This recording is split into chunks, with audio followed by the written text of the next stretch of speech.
Hello and welcome. Thank you for joining. My name is Victoria Farrell Ortiz. I'm the Vice President of the Dallas Mexican American Historical League. Today's event is part of the Nuestro Cliff exhibit during Hispanic and Latinx Heritage Month.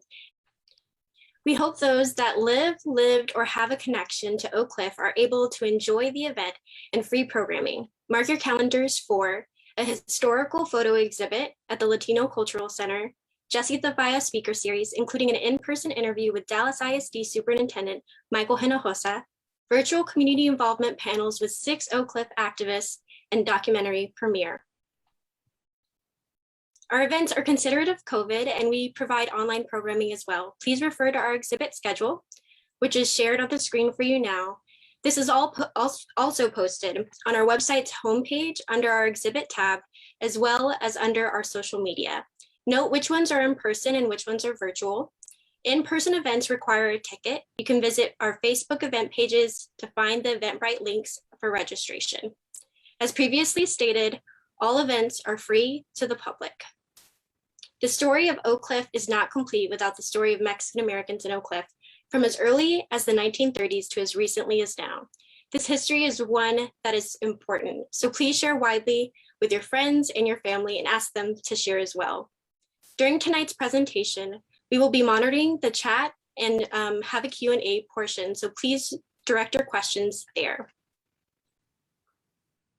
We'd like to take a moment to thank our sponsors. So thank you to Methodist Dallas Medical Center, Bank of America, Vecinos Unidos, Dallas Truth Racial Healing and Transformation, the Latino Cultural Center, and the City of Dallas's Office of Arts and Culture. These efforts have also been supported by funding from the Institute for Diversity of Civic Life, made possible by a grant from the Henry Luce Foundation. Now a message from one of our sponsors.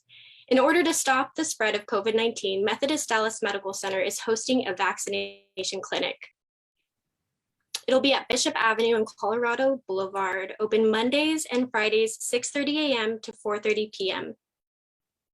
It's free to all, ages 12 and up, and parking is free as well. All you have to do is show them your vaccination card whenever you exit. And here's a QR code. I'll hold the slide for a few seconds so that way you can take a photo. And on the next slide, Methodist was so kind to provide Spanish translations for everybody.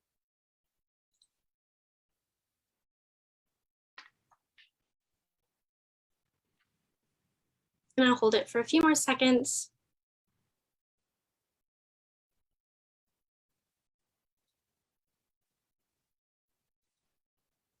We would also like to take a moment to recognize that today is the 20th anniversary of 9/11. The lives lost 20 years ago can never be replaced. The pain can never be forgotten. Please take a moment with us now to hold those taken and their loved ones in your thoughts for a 30-second moment of silence. And that'll begin now.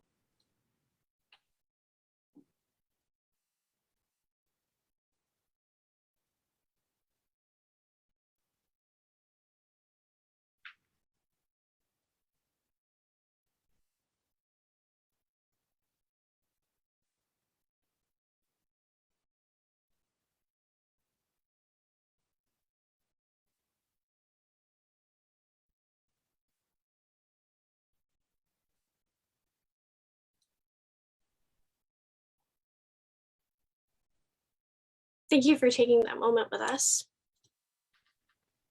So the speaker event is an iteration of the Jesse Thafaya speaker series.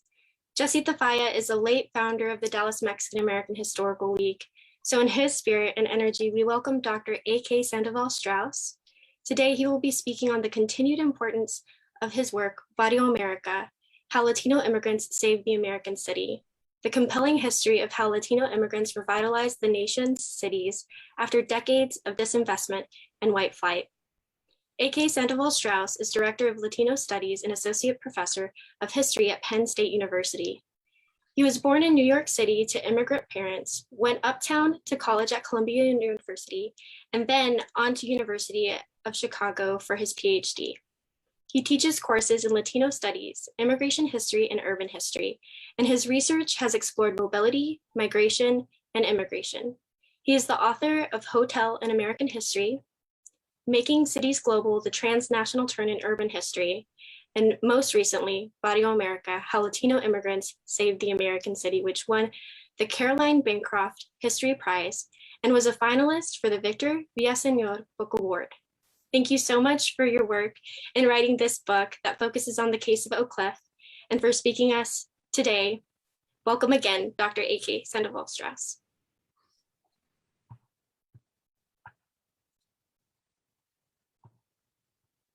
Thank you so much. I really appreciate your invitation to come speak. And as a New Yorker and as a historian, I really appreciate the moment that you took to observe today's 20th anniversary of 9/11. It was one of the worst days in American history. And I hope that as we look forward, we think carefully about whether cynical people use the tragedy of that day to make us suspicious of outsiders, because as I think my presentation today will suggest, there's a lot of reason to be thankful to those who are new to our shores. So let me begin by sharing the screen. Now, we're on screen share now, so you can see the full page image.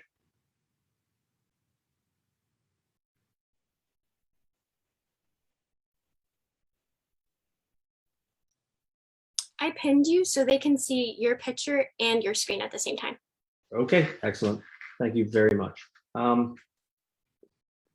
Well, it is a pleasure to be speaking about Oak Cliff because it is there that I first began to do research on this project way back in 2009. Really, that was the place where the project first took form. And so I'm thankful to the community that launched the project. And in particular, I'd like to thank the Dallas Mexican American Historical League for connecting me with residents of Little Mexico before it was disrupted, and of Oak Cliff in the early years of revitalization. I actually had the privilege of interviewing Jesse Tafalla at that time. He was a really important informant, helped me understand both the neighborhood, what had preceded it, and what went after. So it is really, truly an honor to be asked to give a talk in his memory. He was an extraordinary, extraordinary person. On a quiet street in Oak Cliff, in a modest yellow wood frame house, sits the headquarters of the Federación de Clubes Zacatecanos del Norte de Texas, the North Texas Federation of Zacatecan Clubs. The first thing you would notice stepping through the door is this display. Between the flags of Mexico and the United States is the official seal of the Mexican state of Zacatecas, based on the original coat of arms bestowed by Philip II of Spain in 1588. The display is the creation of the Federation's founder and president, Manuel Rodella Rodriguez. Rodella was born in 1942 and spent his childhood in Tepechitlan, a pueblo of just a few thousand people. When he was a boy, his family moved to Ciudad Juarez on the border. Rodella recalls, "I didn't want to go to Ciudad Juarez or anywhere else. My mother would say, 'Let's go, my son, we're leaving.' And I would answer, 'No, you go ahead. I'd rather stay right here.'" In Juarez, Rodella and his brother formed a conjunto called Los Supremos, which a local newspaper called the most popular youth band on the border. He went on to study electronics at the city's Edison Institute, and a few years later, he married a Texas-born Mexicana. They moved to the United States in 1971. 10 years later, Gloria Rubio took a very different path to Oak Cliff. She had lived in El Sauce, a small river town named for its willow trees. And the area had long served as grazing land for livestock, and so it was relatively quiet before the coming of the Salvadoran Civil War, before all of El Salvador was convulsed with killing. She fled El Sauce in 1981 when she was 19 years old, and indeed she left at the right time, because just a few years later, the town was the site of a mass killing by government forces. In Dallas, she held down 2 jobs to support herself. During the day, she recalled, "I kept house for a wealthy family. At night, I sold food from a small stand at a nightclub." She remembers that her offerings tracked the taste of the changing population. She prepared American hamburgers, Mexican tacos, and Salvadoran pupusas. Now, Rodella Rubio were 2 of dozens of Latin American migrants that my team interviewed between 2013 and 2016. And more importantly, they were just two people out of a remarkable migration of 25 million migrants, Latinos, Latinas, people from Latin America, who moved to or were born in US cities over about the past 50 years. And indeed, this migration is the subject of my book, Barrio America, How Latino Immigrants Saved the American City. I show that these 25 million migrants arrived just when they were needed most, because they arrived at a time when American cities were in deep distress. They were losing people, shedding jobs, facing fiscal emergencies and rising crime. And even beyond that, the sense that perhaps the era of the big American city had come and gone. If these migrantes had not come, a lot more American cities would look like those parts of Detroit, Michigan, or Gary, Indiana, or Youngstown, Ohio, who have become the sad poster children of urban decay, whose abandoned homes, shuttered factories, ghostly office buildings, and empty schools we know from books of ruins photography. In other words, they and immigrants from elsewhere in the world helped solve one of the biggest problems of the 20th century, the urban crisis. Now, this has been a national phenomenon. Immigrant-driven metropolitan revitalization has taken place across America. But to offer the really kind of detail we need to understand how this worked, my book focuses on two neighborhoods. The other one is Little Village in Chicago, but this afternoon, for obvious reasons, I'm going to focus on Oak Cliff. Now, as you doubtless already know, Oak Cliff was a rural area that became a town in 1890 and was annexed into Dallas in 1903. The thing was, it kind of disappointed its initial investors and settlers because it grew very, very slowly for decades thereafter. It was considered a bit of a sort of town-making failure. But then, in 1941, the United States Navy built a massive plant that produced aircraft and munitions and offered well-paid manufacturing jobs. So between 1940 and 1950, the local population swelled by more than 75% as thousands of families moved in. Around mid-century, you could see the resultant prosperity along Jefferson Boulevard, Oak Cliff's main shopping street. Exterior photos like these show a streetscape crowded with cars and lined with well-maintained storefronts. Inside, these shops displayed an abundance of consumer goods, and it's worth noting that Jefferson Boulevard was home to scores of small, independently owned local businesses. And indeed, it was in 1950 that Oak Cliff's population reached its 20th century peak. In this, it was much like Chicago, Detroit, Buffalo, Pittsburgh, Cleveland, St. Louis. Almost every city in America was bigger than it ever had been before, and in many cases bigger than it ever would be again in that year, 1950. Now, this is not to say that Oak Cliff was good for everyone.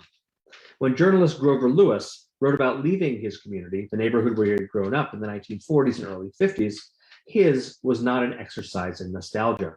On the contrary, he entitled the piece, "Farewell to Cracker Eden." Lewis recalled that, as he put it, the ethos of the place was absolute white supremacy, reinforced by old-time religion and male chauvinist prickism.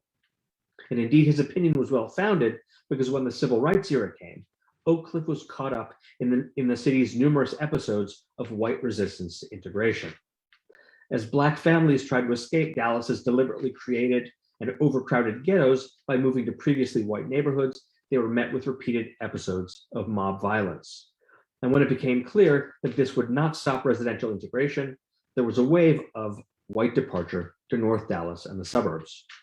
As a result, the neighborhood suffered 3 decades of net population loss. So when Grover Lewis revisited his childhood haunts in 1992, he wrote the following. He wrote, "The devastation was total. An entire neighborhood sunk in rot. The surviving houses were vine-choked, boarded up, literally atomizing in a ghastly mockery of the thriving community I recalled. I groped for terms to encompass the scope of the disaster: systemic collapse, municipal cancer, de facto apartheid, social time bomb, 1,000 points of dark." So when Lewis looked at Oak Cliff, he saw the urban crisis and focused on all the classic indicators of big city pathology. And indeed, it was easy to fit Oak Cliff into the story of the urban crisis because things were terrible in many parts of big city America. So in 1950, or I should say from 1950 to 1980, many cities lost as much as a third or more of their population. So for example, in those 30 years, Detroit lost 35% of its residents, Cleveland lost 37%. There's also a marked increase in crime. Nationwide, homicides doubled, property crimes tripled, assaults quadrupled. And indeed, this was a period when signs of distress were all around.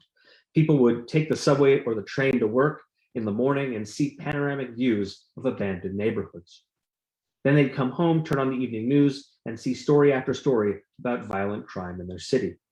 So underlying this era, again, was this sort of widespread sense that maybe big cities were simply doomed.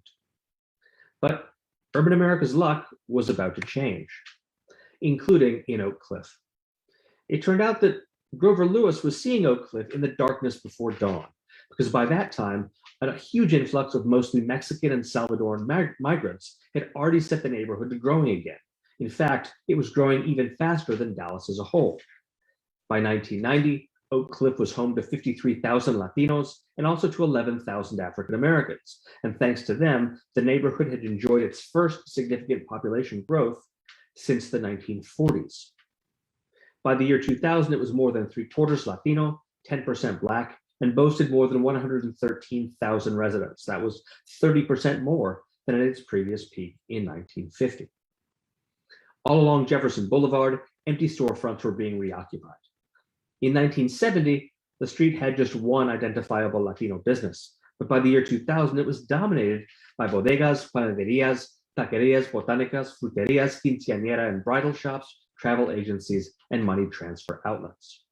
Small locally owned stores, in other words, had again become the backbone of the local economy. Residential real estate was recovering as well.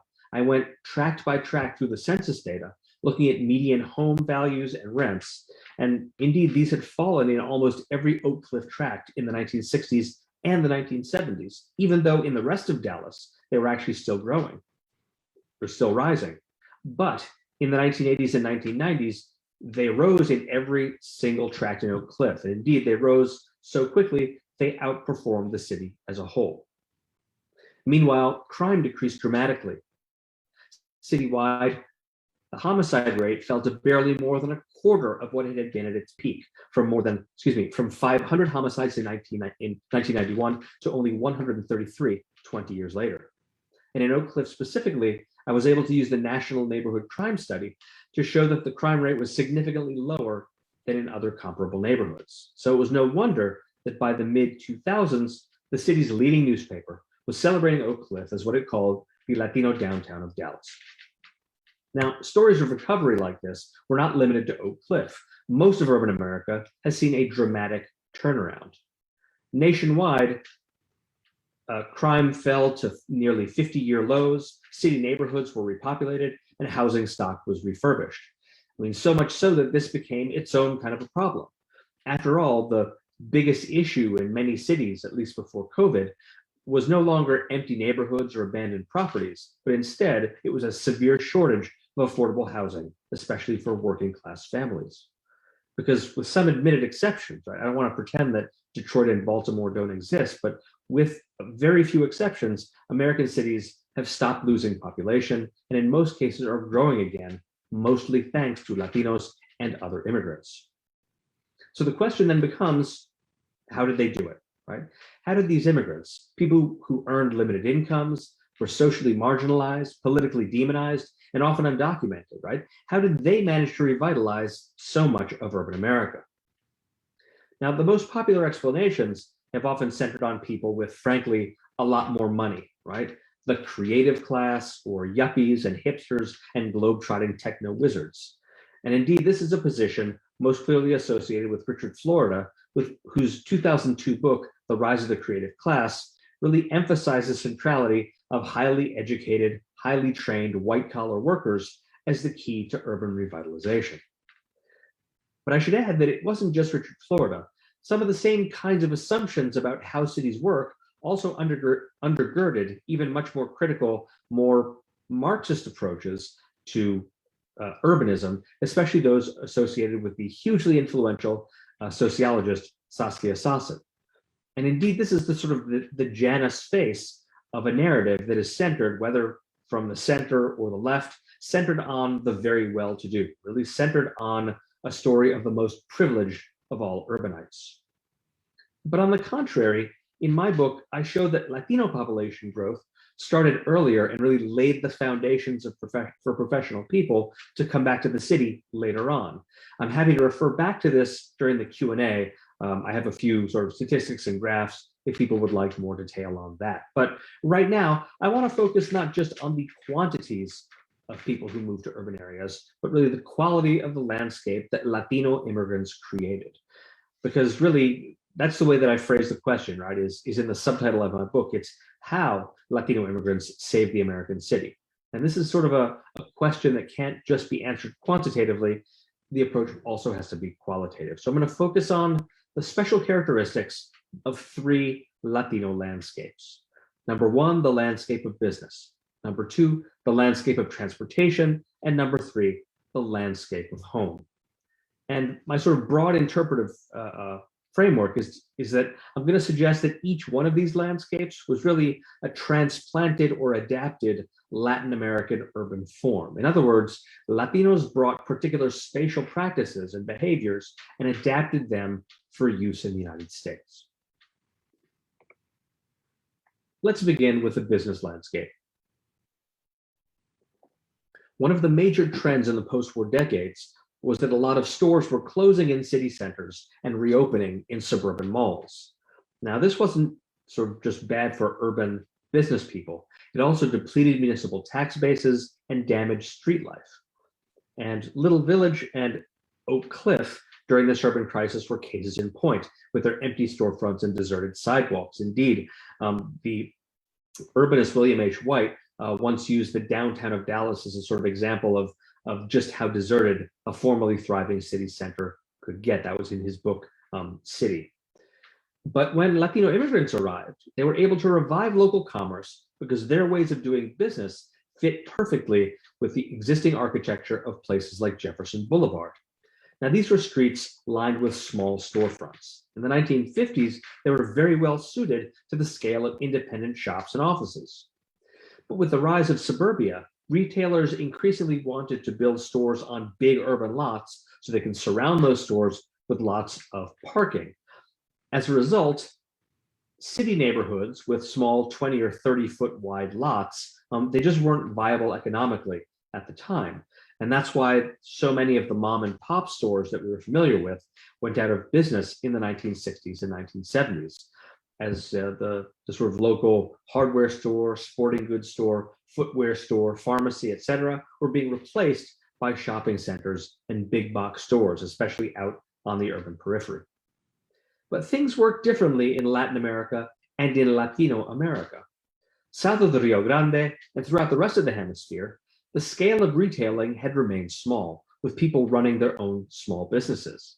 And since supermarkets didn't really catch on until later, there were entire categories of store that had mostly disappeared from the United States, right? Things like independent butcher shops, independent bakeries, independent fruit stores, right?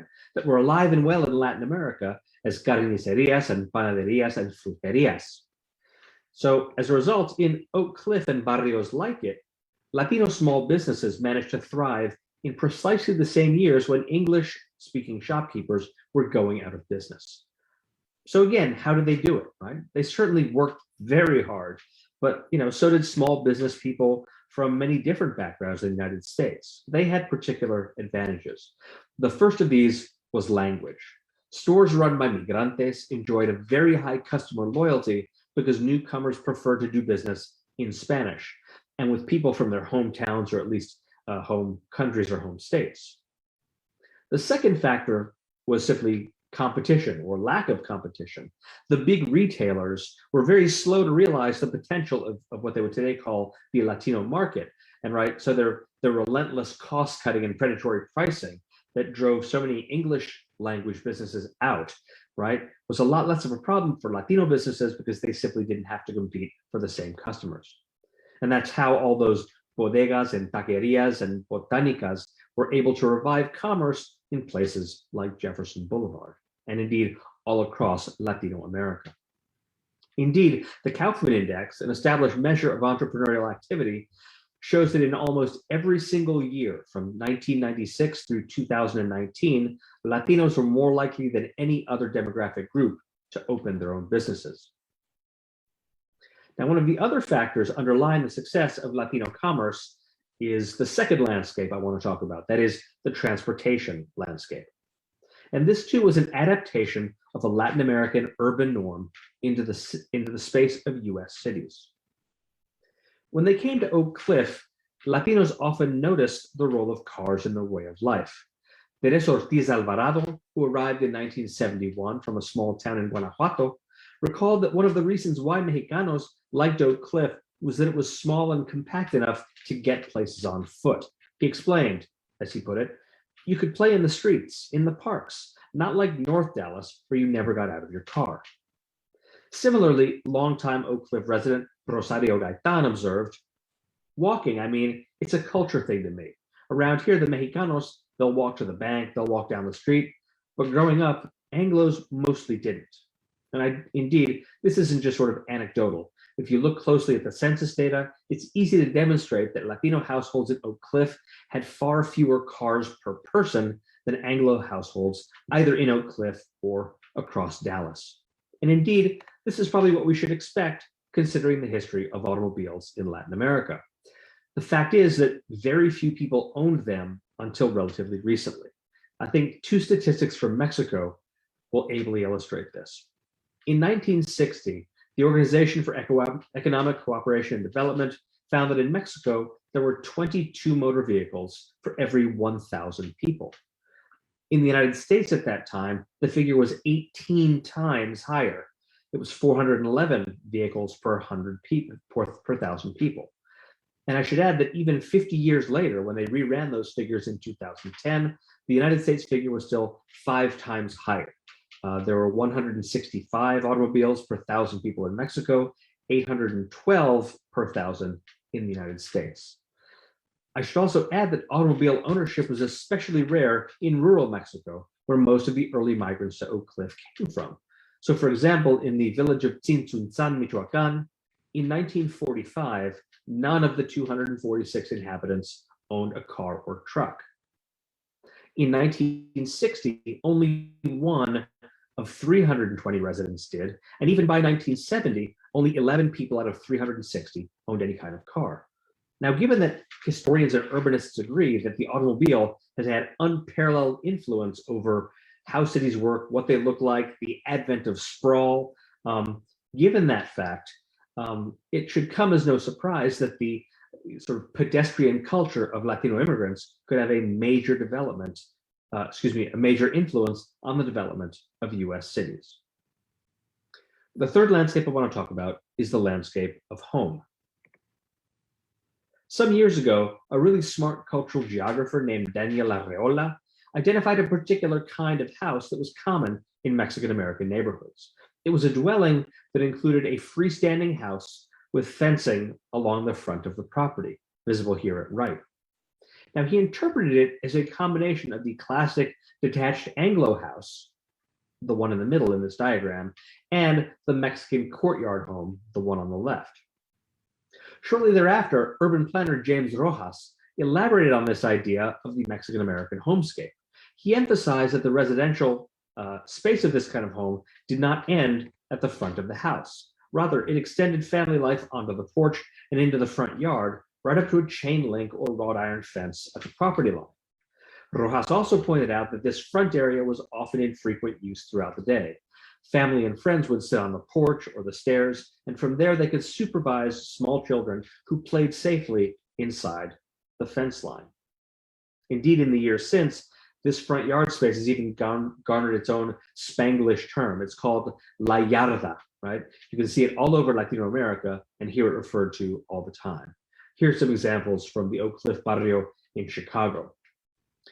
I should say that it's not just repeated lot after lot, but block after block. You sort of walk down the street, you'll see just the same general occurrence of fencing with kids' play areas in front and lots of people watching from the stairs or the window.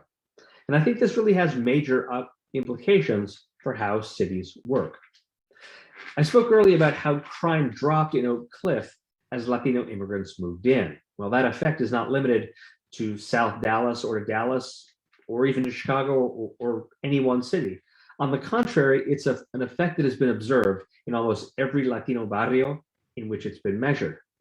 Numerous scholars have shown that immigrant Latino neighborhoods, and I should add all immigrant neighborhoods, are not just safer for the immigrants who live there, but also everybody else who lives there. Moreover, the neighborhoods that border those immigrant neighborhoods, even if they don't have many immigrants in them, those neighborhoods are noticeably, statistically, significantly safer as well. The key here is that while sociologists have sort of observed this phenomenon beyond the shadow of a doubt, they don't really have a theory for why crime is lower in Latino neighborhoods. And I think that the built environment is a key point of articulation. So in other words, what I'm trying to suggest is that Latino landscapes are essential here because both the outdoor domesticity of La Yarda and the bustling street traffic around Latino businesses are partially responsible for the low crime rate in Latino neighborhoods, right? That's because they serve as what the renowned urbanist, right, one of the most famous scholars ever to study cities, what Jane Jacobs called eyes upon the street. Right? She said that public order is not simply kept by the presence or absence of the police. Equally important are people who are sitting on stoops, looking out of windows, sweeping the sidewalks in front of their stores, and in the process, keeping an eye on the neighborhood and everybody who passes through it. I think it's important to note here that it is not just me, it is not just the migrantes themselves who have understood their contribution to cities. Urban political and business leaders have also clearly seen the importance of migrants in sustaining their populations and workforces. Indeed, they have organized to attract newcomers.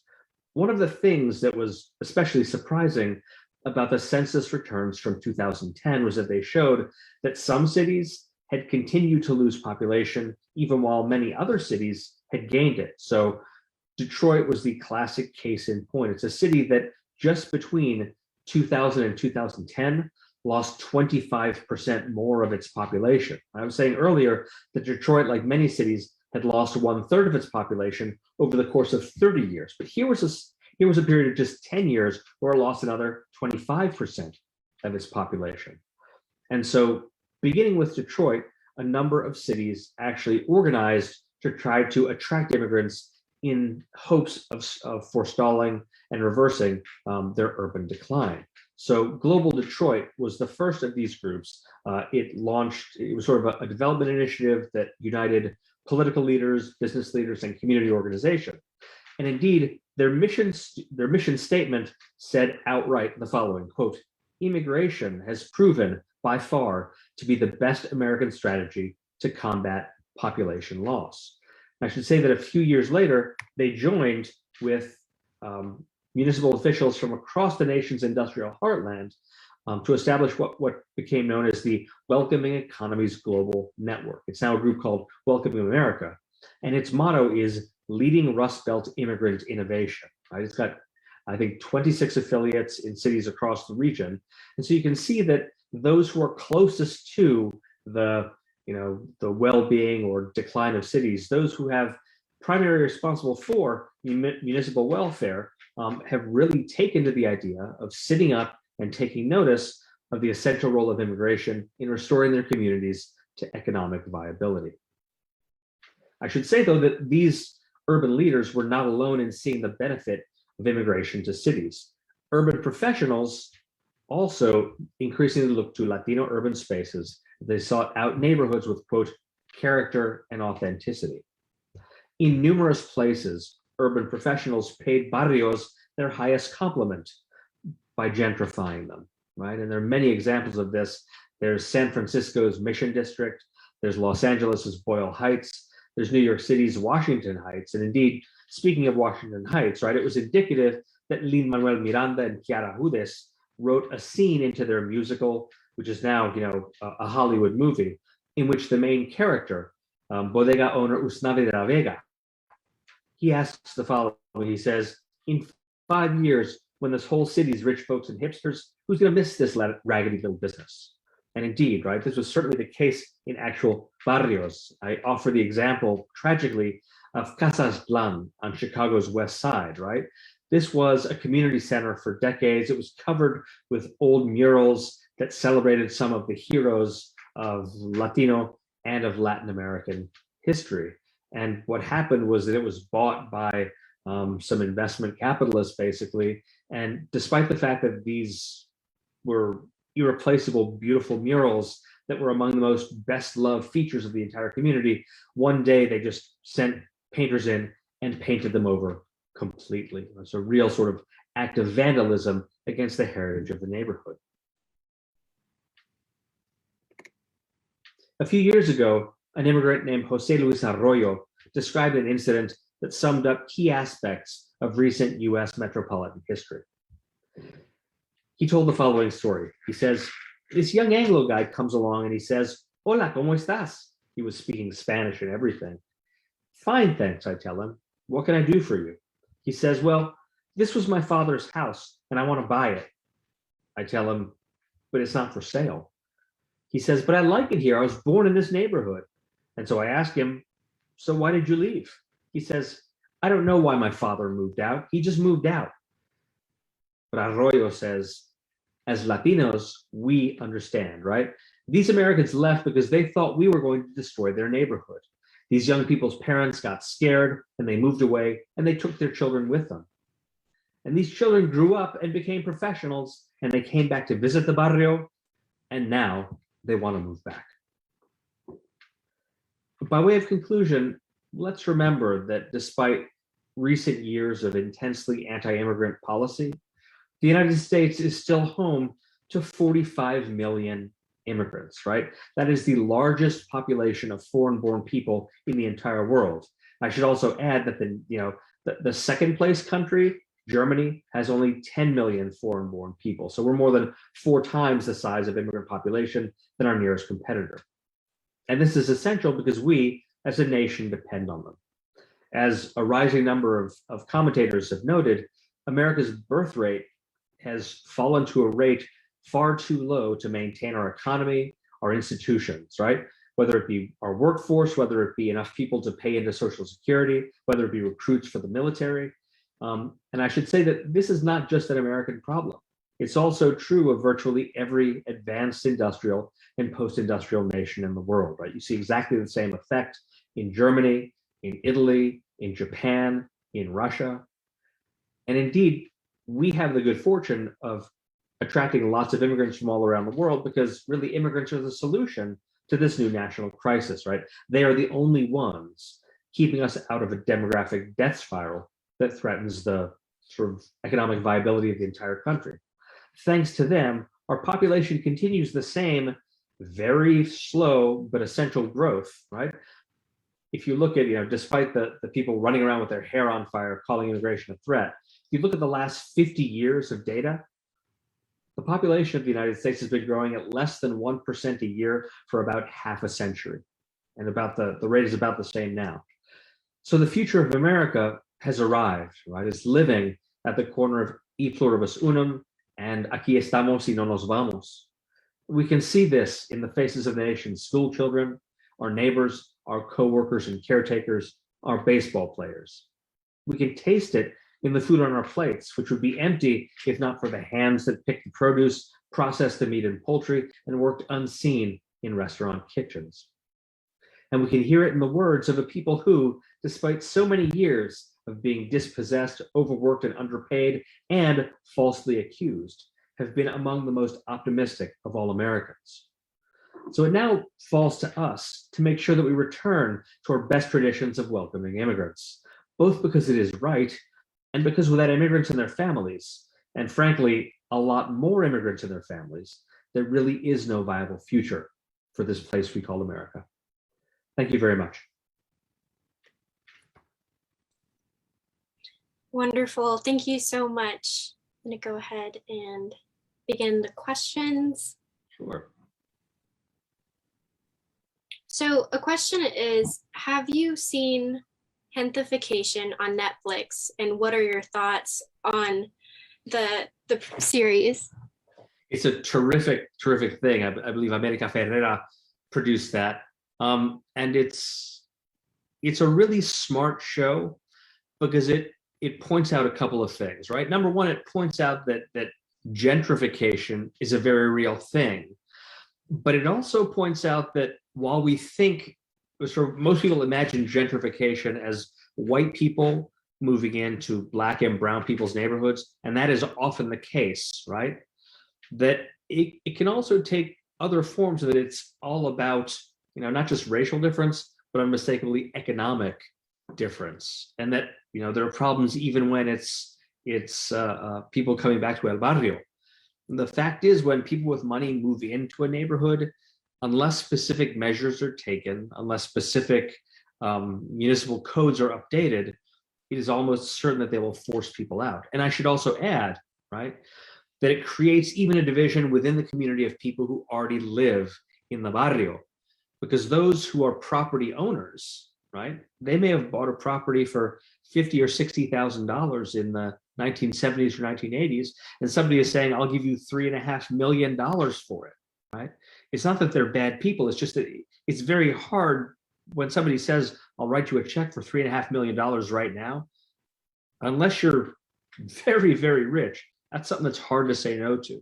So property owners can benefit from gentrification. On the other hand, renters, right? Those are the people who suffer the most. So often, one of the things that can stand in the way of united community action to forestall gentrification is that divide between property owners and renters. Thank you for speaking to that. I think sometimes either party can get caught up in their own circumstances and not consider the other. And whenever a pebble is thrown into that pond or lake, the ripples come out and affect everybody. So Exactly. Thank you for talking about that.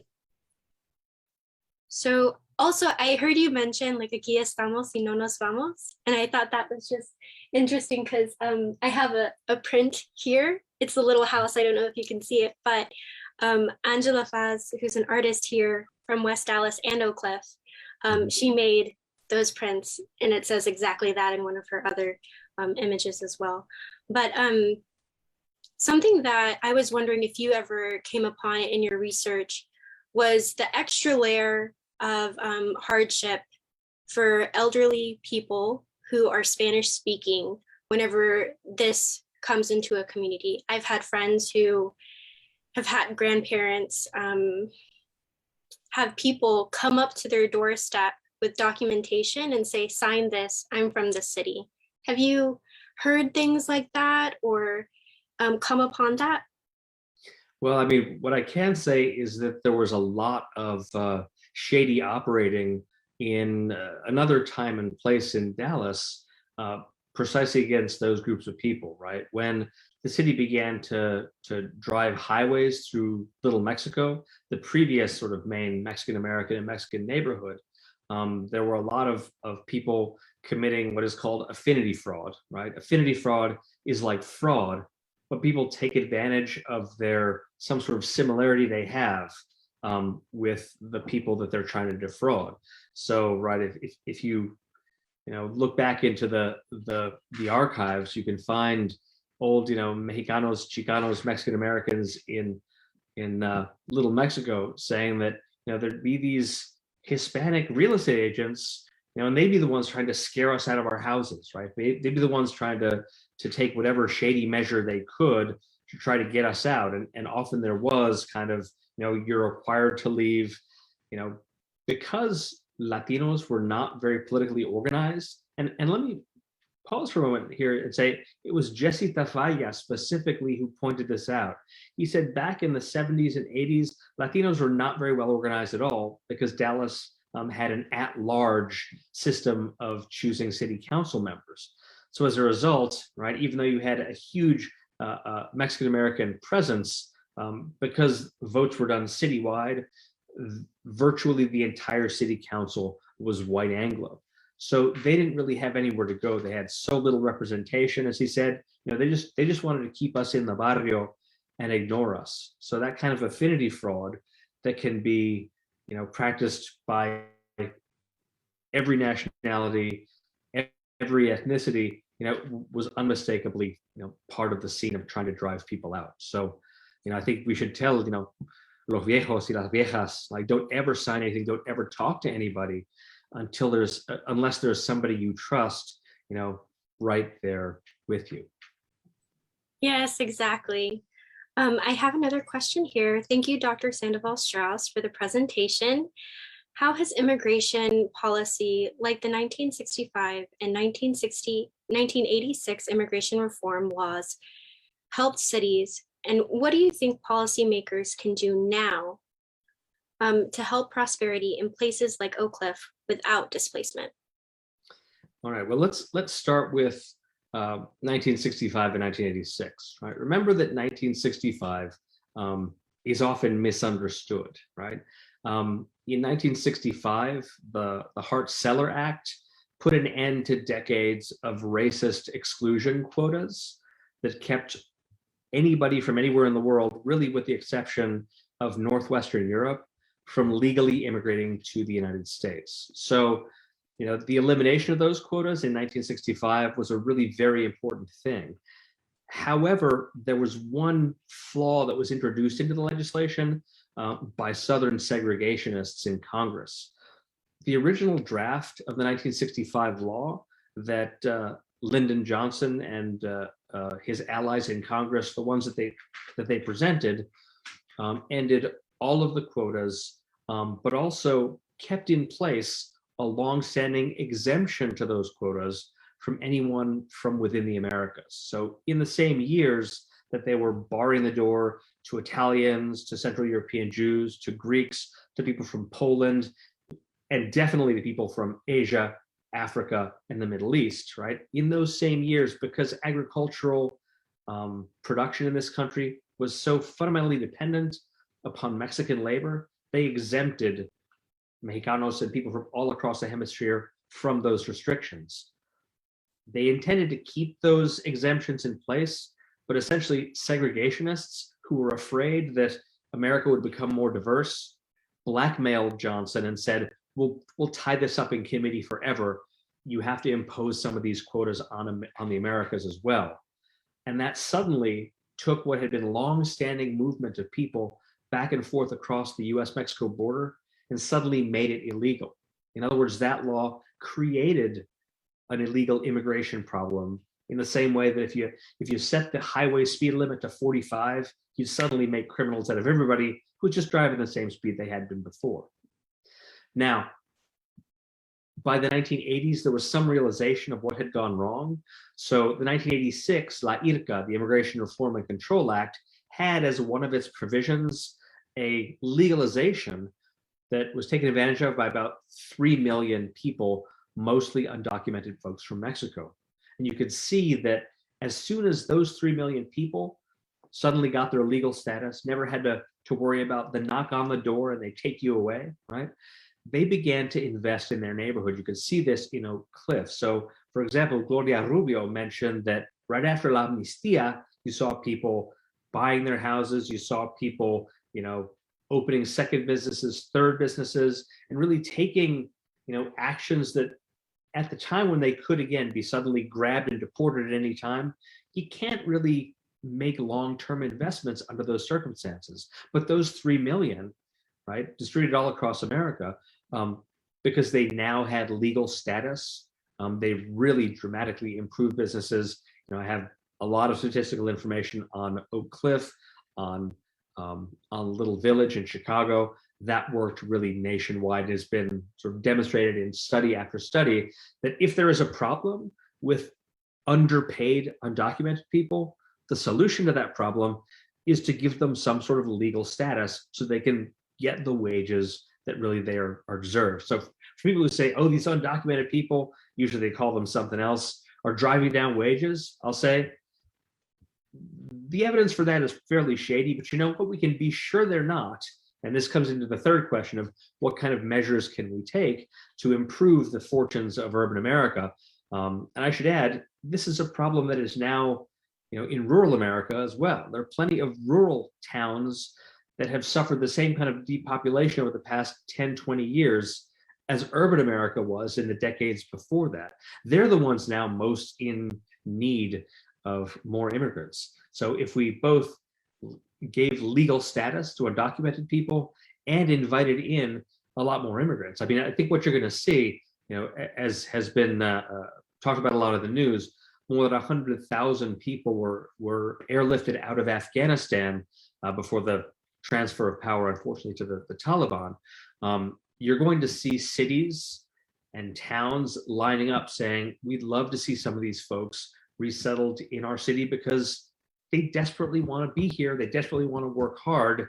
And just like past generations of immigrants and refugees, these people will be terrific Americans, just given half a chance. Thank you. Our next question comes from Alec Bass. Hope I'm saying your name correctly, Alex. In the instant of Bishop Arts, do you think there are only being 3/4 landlords that are not Latinos and have not lived in Oak Cliff affects how they focus on urban development instead of preservation of the community and the people already there?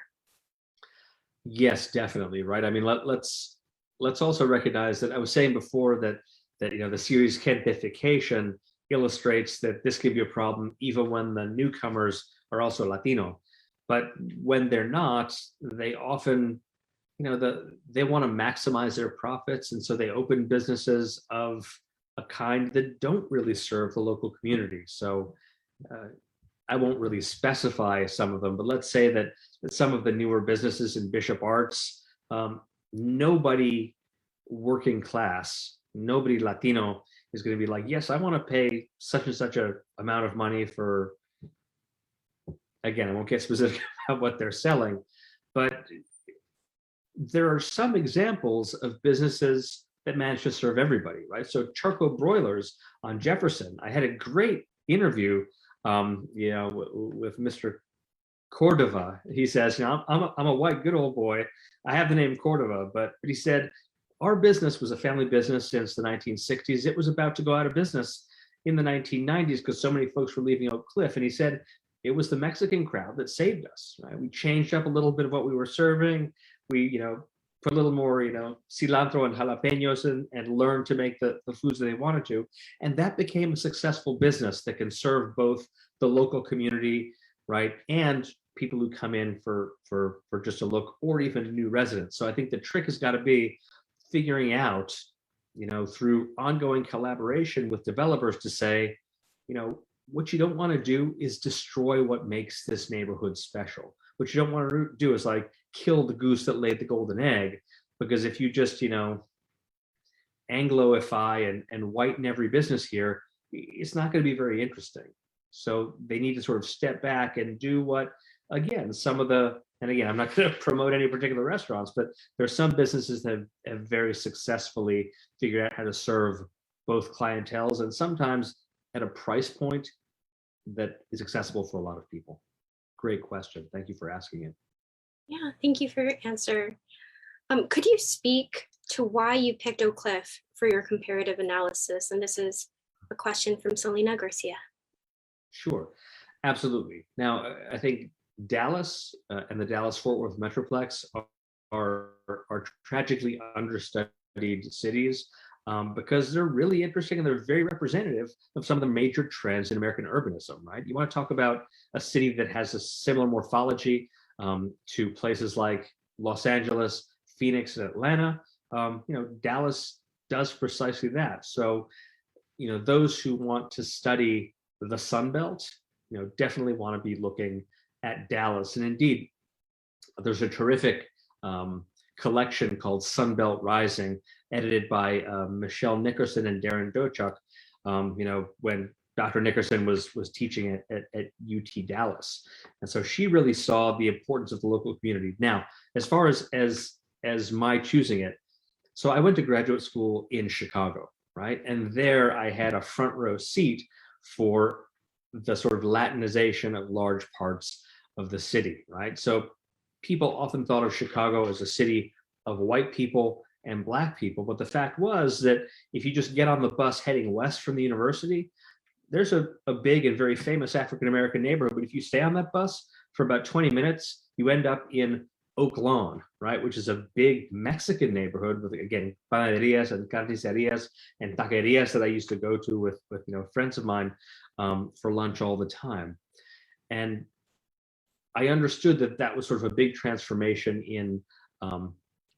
in Chicago, but because there are at least two different kinds of urbanism, the sort of, a lot of people don't like to use the term Rust Belt, but let's call it the industrial belt story of urban America, is very different from the Sun Belt story of urban America. So I needed a Sun Belt city to study. Thankfully, my wife had a fellowship at SMU in 2009 and 2010, and I came along because we had two 18-month-old kids at the time, and we're not going to live separate from each other. And I went into SMU and I asked like, so what's the sort of major Mexican or Latino neighborhood in the city? And Ruth Ann Elmore, who still works there, said, oh yeah, Oak Cliff, head right down there. And I jumped in our car and I got off the highway and sort of approached from the south, and there was like 12 blocks of Mexico. I thought, this is the perfect example. Now, of course, the Metroplex is one of the 10 biggest metropolitan areas in the United States. So I can unapologetically say, this is the perfect example, of it's one big neighborhood in one very big city. But again, if you look at the 25 most populous cities in America, of those, 2 are majority Latino, right? Both of those are in Texas. A third is almost, LA is almost. I think 8 of them are 1/3 or more Latino, and 13 of those 25 biggest are 1/4 or more Latino, right? So again, Dallas is just one example of a much broader phenomenon. It just sort of provided an especially dramatic and thriving example. Wonderful. I think this will be our last question. It's from Frank Bravo, one of our DeMol board members. Do you see the kind of leadership within our community to keep us relevant in the future? Yeah, I mean, certainly, again, I know that Rafael Anchia has been a really important advocate, locally, and he really understands some of the issues that face Oak Cliff. And I should say, Dallas has undergone a bit of a transformation over the past 20 years, such that the kind of point of view of its residents and of its governance is a lot more representative of what Texas looks like, right? So in the Texas state legislature, there's been a lot of gerrymandering and adjustment precisely to prevent Black and brown people from having representation.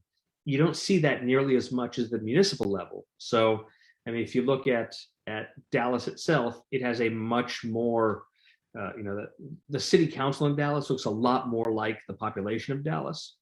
And, I hope that extends more broadly into the state, because it's already a majority minority state, and it cannot prosper without the kind of leadership that says, there's a reason why cities are full of immigrants. There's a reason why a small number of cities produces 70% of the GDP of this entire country.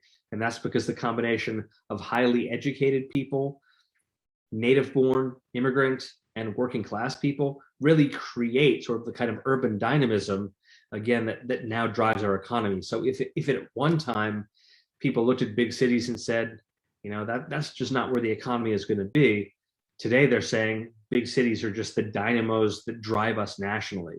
So the kinds of more diverse governance that is in effect in Dallas and Chicago and other big cities, that really has to be the kind of governance that we look at nationally in the future. Wonderful. I'll go ahead and share my screen with our closing message. So that is the time that we have scheduled together today. I just wanted to share how our current organization president, Albert Valtierra, he spoke about how you two connected whenever you were doing your research, and you told him that Damal tells history from the bottom up. And I think that's something that had a really large impact on our board. Hopefully the next time that we get to collaborate with you, it'll be better circumstances regarding COVID, and we'll get to meet in person. And so that way we can also get our copies signed by the author. Which reminds me, please support his work by adding it to your own book collection. For more information about the work that Damal is doing, please follow and like us on social media at Damal Official, and become a member of the organization, choosing the different committees that most interest you. Remember, we have other events happening for our Nuestro Oak Cliff exhibit, and our opening is September 16th, Mexican Independence Day. Thank you everyone for spending your time with us. Thank you again, Dr. A.K. Sandoval-Strausz. Blessings and abundance. Bye-bye. Igual. Gracias.